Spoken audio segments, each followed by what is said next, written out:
It was an ordinary Wednesday at Ridgewood High School until the announcement came over the PA system. "Attention, students and staff. We are now in lockdown. This is not a drill."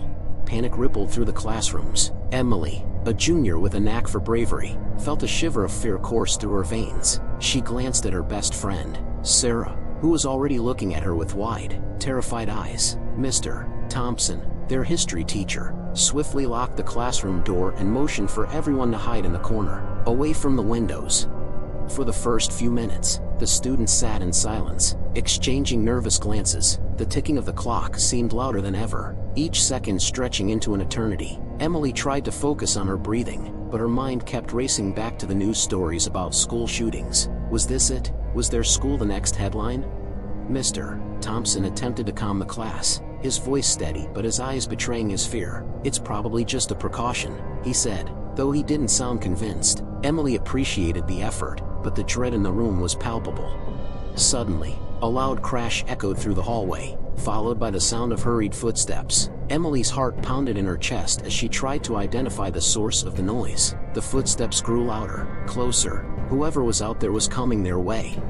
A cold sweat broke out on Emily's forehead. She exchanged a glance with Sarah, who was clutching her phone, fingers trembling as she texted her parents. Emily wished she could do the same, but her phone was in her locker. She cursed herself for not keeping it with her. The doorknob rattled, and the entire class froze. Mr. Thompson motioned for silence, his face pale. The doorknob stopped moving, and for a brief moment, there was hope. Then, the sound of keys jingling sent a wave of renewed fear through the room. The door unlocked with a click. In the doorway stood a man in a janitor's uniform, but something about him was off. His eyes were wild, his movements jerky. He stepped into the classroom, and Emily noticed the glint of a knife in his hand. "Everyone stay calm," Mr. Thompson said, trying to shield the students with his body. The man grinned, a chilling smile that made Emily's blood run cold. "Who's first?" the man asked, his voice a menacing whisper. Emily's mind raced. She remembered the rumors about the janitor, Mr. Harris. People said he was strange, but no one imagined this. Mr. Harris lunged at Mr. Thompson, who tried to wrestle the knife away. Screams erupted as the students watched in horror. Emily knew she had to act. She grabbed the nearest object, a heavy textbook, and hurled it at Mr. Harris. It struck him in the head, momentarily stunning him. Mr. Thompson took the opportunity to knock the knife out of his hand, but Mr. Harris was relentless. He pushed Mr. Thompson aside and advanced on the students. Sarah, usually shy and reserved, grabbed a chair and swung it at Mr. Harris, hitting him in the side. Emily and a few other students joined in, using whatever they could find as weapons. The classroom turned into a chaotic battleground, the students fighting for their lives. Finally, with a collective effort, they managed to overpower Mr. Harris, pinning him to the ground. Mr. Thompson secured him with a belt, keeping him immobilized until the police arrived. The minutes dragged on, the tension suffocating.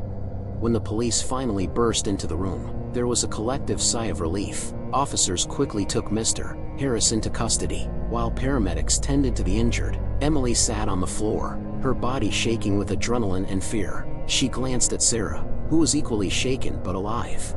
The aftermath was a blur of questions, statements, and crying parents. Emily learned that Mr. Harris had a history of mental illness and had somehow slipped through the cracks, his descent into madness unnoticed until it was almost too late. In the days that followed, Ridgewood High tried to return to normal, but the scars remained. Emily and her classmates were hailed as heroes, but she couldn't shake the memories of that terrifying day. She found solace in her friendship with Sarah, their bond strengthened by the ordeal. The school installed new security measures, but Emily knew that no amount of preparation could erase the trauma. She often found herself replaying the events, wondering if there was something more she could have done, something that would have prevented the horror from unfolding. Yet, amid the fear and pain, Emily discovered a newfound strength within herself. She realized that even in the darkest moments, courage could shine through. It was a lesson learned in blood and tears, one that she would carry with her for the rest of her life. As she walked the halls of Ridgewood High, now equipped with more security cameras and reinforced doors, Emily vowed never to let fear control her. The true school lockdown story had changed her, leaving an indelible mark on her soul. And though the shadows of that day lingered, she knew she would face whatever came next with unyielding resolve.